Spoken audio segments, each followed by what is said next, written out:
नहीं नोट हुआ तो बाद में कीजिएगा। अब अगली डिस्कशन शुरू कर रहा हूं। अगली हेडिंग बनाएं डिविडेंड। इसके नीचे ना आपने वो असल सवाल की जगह छोड़ देनी है ताकि इसी कॉन्टिन्यूटी में सवाल आ जाए।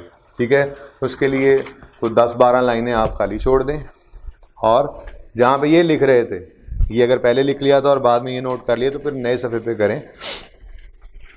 वैसे कुछ नोट करने की ज़रूरत नहीं है, हैंडआउट्स आपके लिए मेरे पास पड़े हैं, आपने सिर्फ समझना है, बस कुछ नोट ना करें, बातों को समझिए। ठीक है, बस हेडिंग डिविडेंड की दे लें और उसके लिए फिर आपने रेफ़र कर लेना है हैंड रिटन पेज। ठीक है जी, FAR 2 के अंदर जो पेज होता है वही पेज आपके साथ डिस्कस करूंगा डिविडेंड्स का, क्योंकि वो सारी डिस्कशन यहाँ पे ज़रूरी है, तो वहाँ पे जाके फिर आपको दोबारा से पढ़ते हुए आसानी हो जाएगी इसके लिए। बहरहाल डिविडेंड क्या है,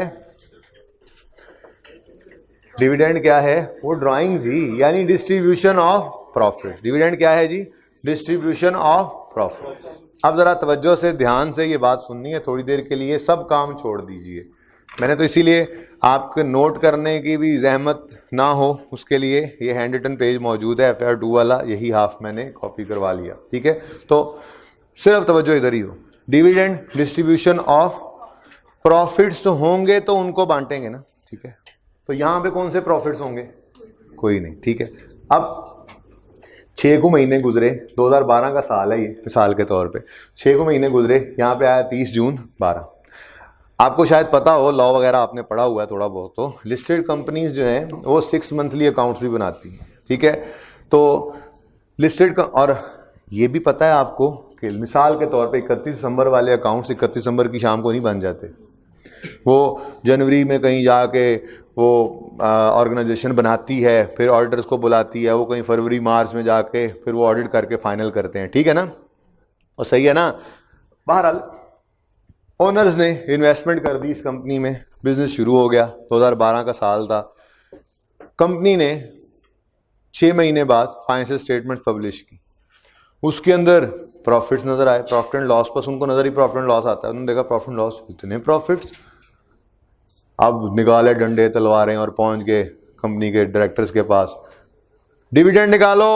मैंने कहा क्या हो गया, तुम्हें किसने कहा है कि डिविडेंड दिया जाता है, हमें पता है अगर प्रॉफिट्स आए तो डिविडेंड होगा। प्रॉफिट्स कहाँ पे देखे, वो ये फाइनेंशियल स्टेटमेंट्स देखी हैं हमने, पब्लिश्ड फाइनेंशियल स्टेटमेंट्स वेबसाइट पे भी पोस्टेड होती हैं, अगर आप किसी लिस्टेड कंपनी की जाके देखना चाहें तो। ठीक है, टीचर्स ने कहा हमने देखा है 6 महीने में बड़े प्रॉफिट कमाए हैं डायरेक्टर, तो कहाँ लेके जाने हैं, निकालो कुछ हिस्सा, हमें घर पे भी हमने चूल्हा जलाना है, हमारे भी बाल बच्चे हैं, तो आप कुछ हिस्सा हमें इस प्रॉफिट में से बांटें। अब ये काम मिसाल के तौर पे अगर ये जून था, ठीक है, तो ये फाइनेंशियल स्टेटमेंट्स उनकी नज़रों में जुलाई में या अगस्त में आई होंगी, तो डायरेक्टर्स ने कहा अच्छा ठीक है, आपको हम डिविडेंड बांटते हैं।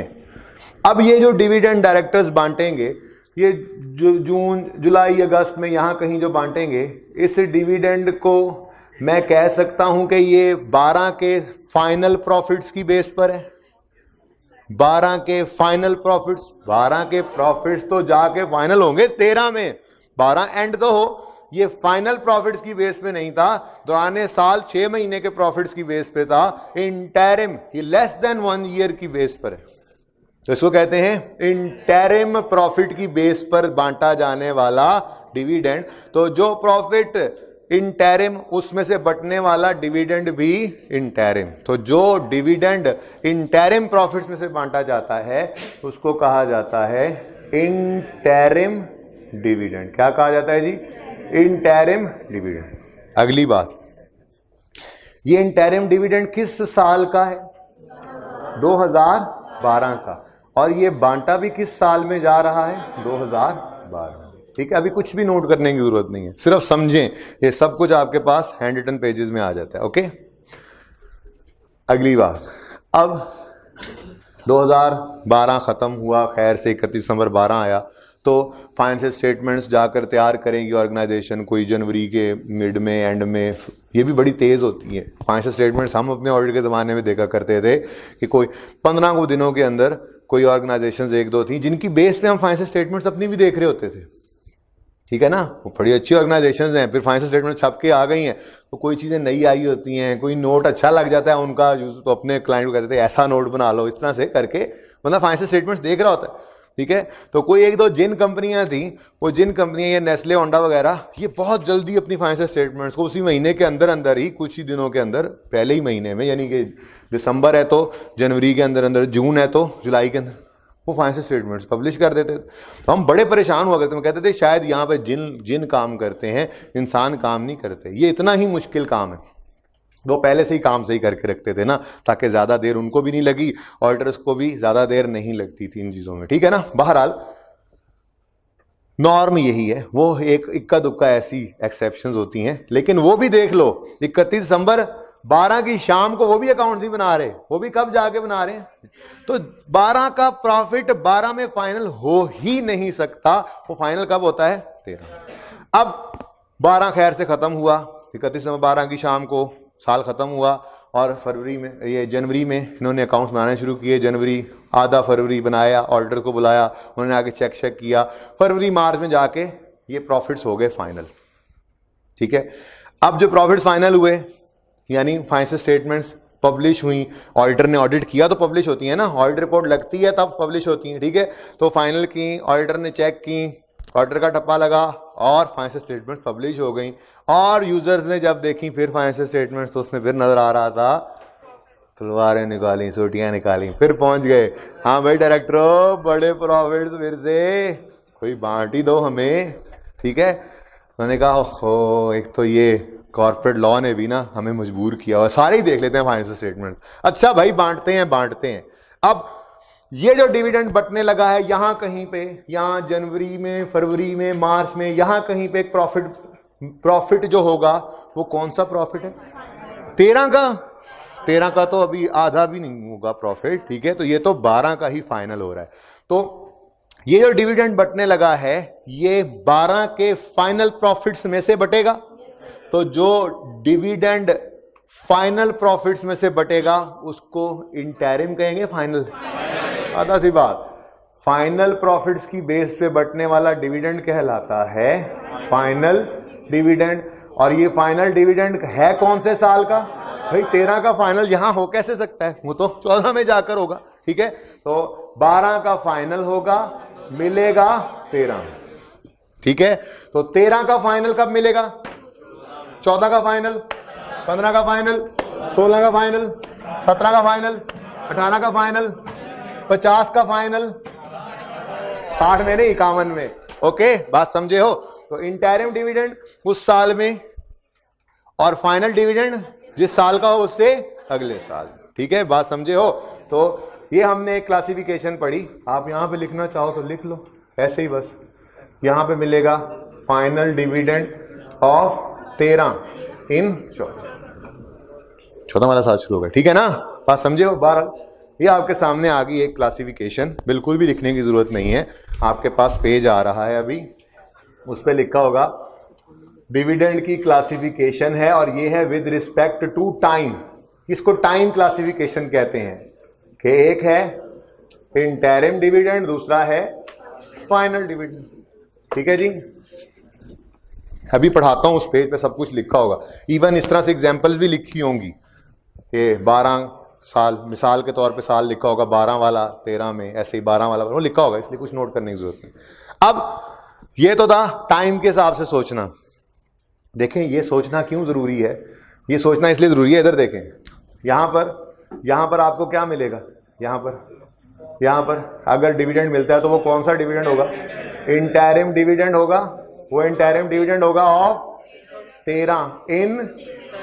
अब अगर आप ना 2013 के साल में, अगर आप 2013 के साल में और आप स्टेटमेंट इक्विटी बना रहे हैं, तो ध्यान रखना पड़ेगा कि इसमें दो तरह के डिविडेंड आ सकेंगे, एक 13 का इंटरिम 13 में आता है, और 12 का फाइनल।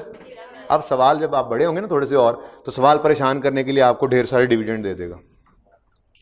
आप 13 में खड़े होंगे, वो कहेगा फाइनल ऑफ 13, आप कहोगे ओह 13, ओह फाइनल ऑफ 13, हालांकि 13 का फाइनल 14 में मिलना है, 13 में मिल ही, ठीक है ना। तो इसलिए ये टाइम क्लासिफिकेशन भी ध्यान में रखना जरूरी थी। चलें, बहरहाल डिविडेंड अनाउंस हो जाए जब, ठीक है, जब फैसला कर लिया डायरेक्टर्स ने कि ये सोटियां लेकर आ गए हैं तो इनको डिविडेंड तो बांटना ही पड़ेगा, तो अब डिविडेंड जब बांटने की बारी आती है तो फिर अगला सवाल पैदा होता है, क्या अवेलेबल फंड्स भी हैं?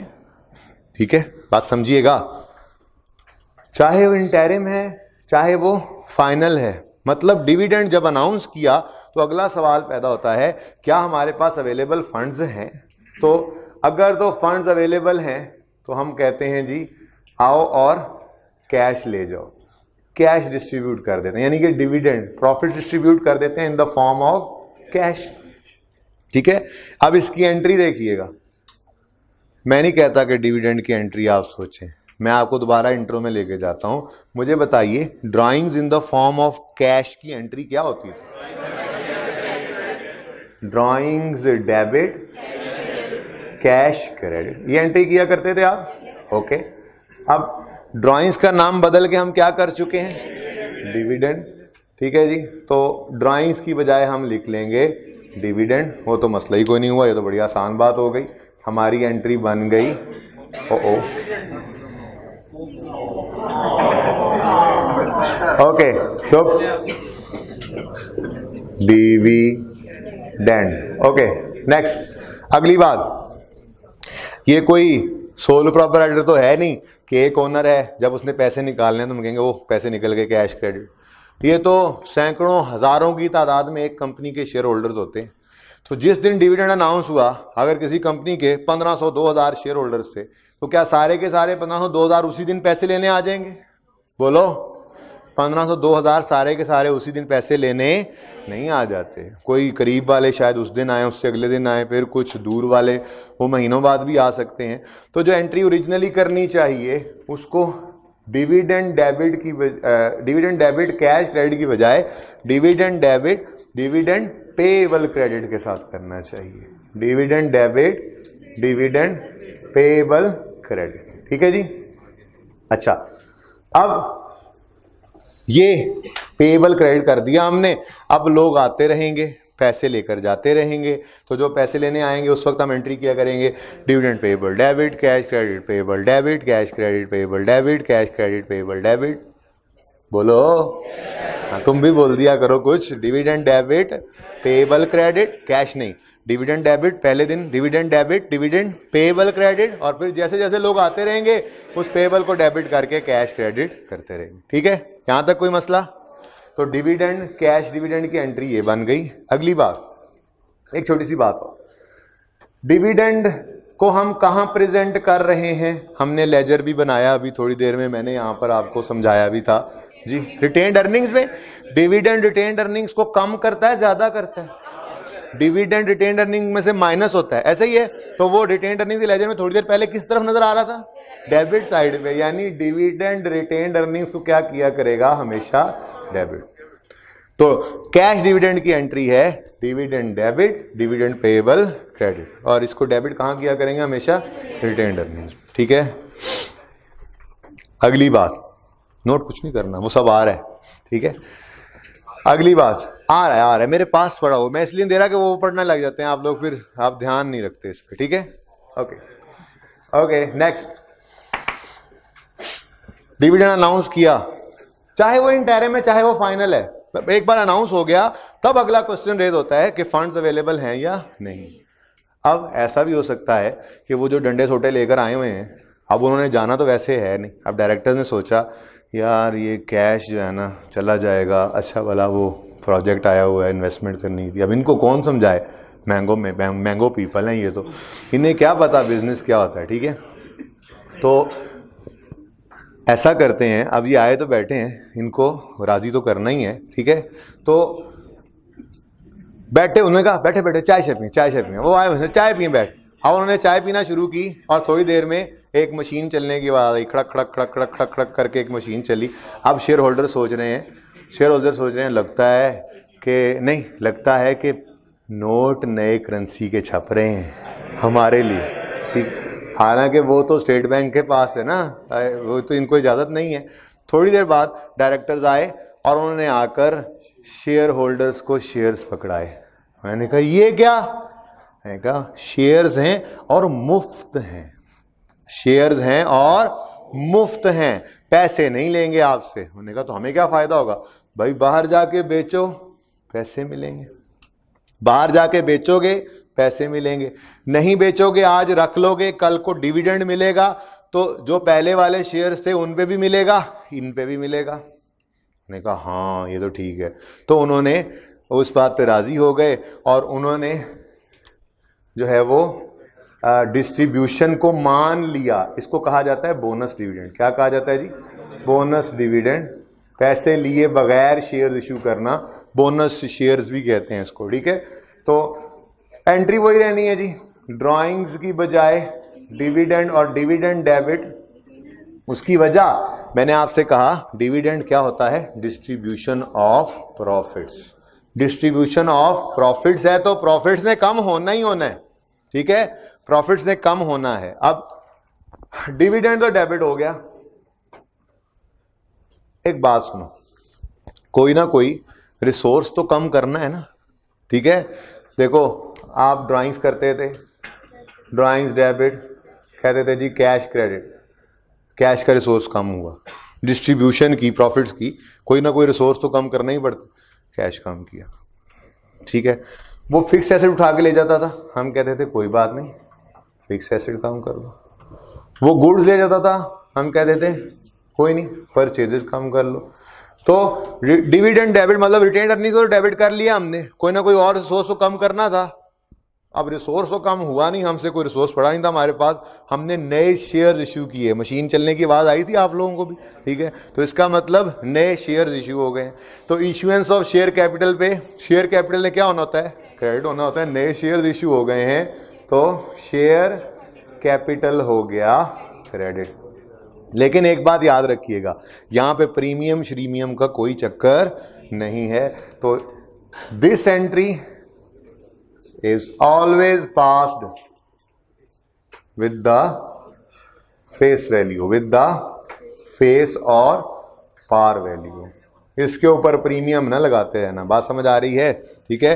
अब ये शेयर होल्डर्स घर जाएंगे और जाकर कहेंगे घर वाली को, ये देखो, वो कहेगी सर के ताज, तुम्हें घर से भेजा था सब्जी लेने के लिए, को फ्रूट लेने के लिए, को आटा दाल लेने के लिए, को चावल लेने के लिए, ये क्या ले आए हो? मैंने कहा भले ये लोग के ये शेयर्स हैं, अब तुम इन्हीं शेयर्स को पकाओ।